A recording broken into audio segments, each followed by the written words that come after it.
Hello, Shabab! Ito tayo ngayon sa Swehan kasi na-invite tayo para nag-post yung tropang kasbo. Napa-comment tayo tapos yung na-invite tayo mag-drive dito sa Swehan. Dito tayo mag-stretch ng ating mga sasakyan. Tara, samahan nyo ako. Sa mga bayan natin dito sa UAE na gusto mag-off-road, wala silang masamahan, sila pumasok na dunes. Kaya reach out nyo lang ako or punta kayo sa page ko, Vincent Pedernal. Pwede ko kayong samahan, sama-sama tayo. Any dunes hanggang maging bihasa tayo sa desierto. Yan. Thank you guys. Ito na tayo sa inflation area. Tayo lang natin silang lahat.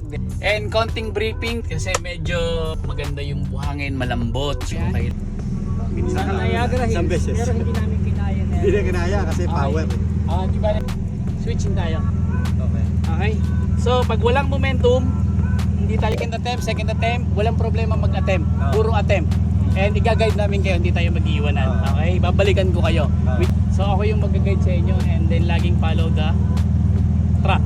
And sa radyo, lagi kayo naka-alert sa radyo. Nangyari, nag-pop out si tropa. Tapos yung goma dun sa rim kasi na-over siya, nag-sharp turn.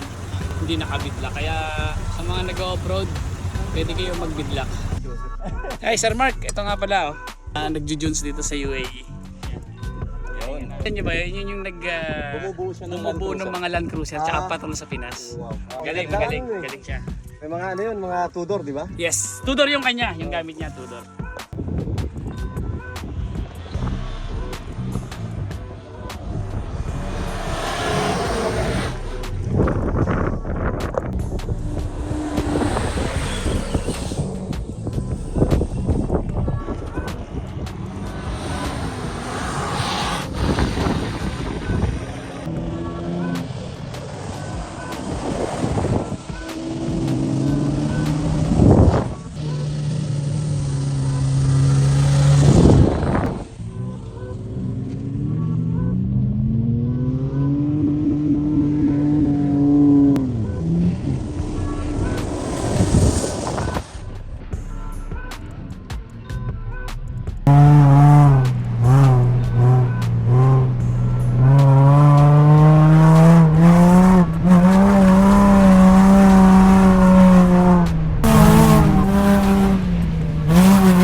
Actually nakapag-invade na kami.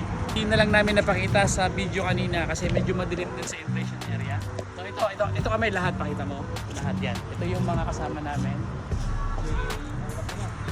Pajero, SWB na Pajero. Meron kaming kasamang Yukon na 5.3 liter and siyempre si Safari, one and only. And plus isa pang Pajero yan. Yan, tumatalon yan sir. So pito kami sa sasakyan. So sa mga gusto pang sumama ng mga newbie natatakot o naiiya, hindi sila makakasabay sa iba, PM lang, alam niyo na sa page ko, Vincent Pedernal. Salamat sa panonood.